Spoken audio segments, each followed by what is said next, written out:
శతాబ్దాలుగా ఒకే రహస్యం, ఒక శక్తి, ఒక ఆరాధన గడగడలాడిస్తోంది. క్షిప్రా నది ఒడ్డున కాలాన్ని నియంత్రించే ఒక శక్తి ఉంది. అది ఉజ్జయిని మహాకాళేశ్వరుడు. దక్షిణాభిముఖంగా దర్శనమిచ్చే ఏకైక జ్యోతిర్లింగం. అది కూడా స్వయంభూ రూపంలో.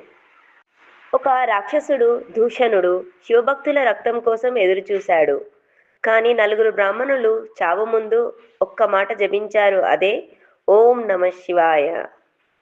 అప్పుడు భూమి కంపించింది మరియు పార్థివలింగం రెండుగా పగిలిపోయింది. దాని మధ్య నుంచి కోట్లాది సూర్యాల కాంతితో మహాకాల్ ప్రత్యక్షమయ్యాడు. ఒక్క చూపుతోనే రాక్షసుడిని ధూళి చేశాడు. ఇప్పటికీ ఆ ఆలయంలో చేసే భస్మాభిషేకం జీవితం మరణం రెండింటిపై ఆయన ఆధిపత్యానికి సాక్ష్యం. కాలాన్ని కూడా శాసించేవాడు మహాకాల్.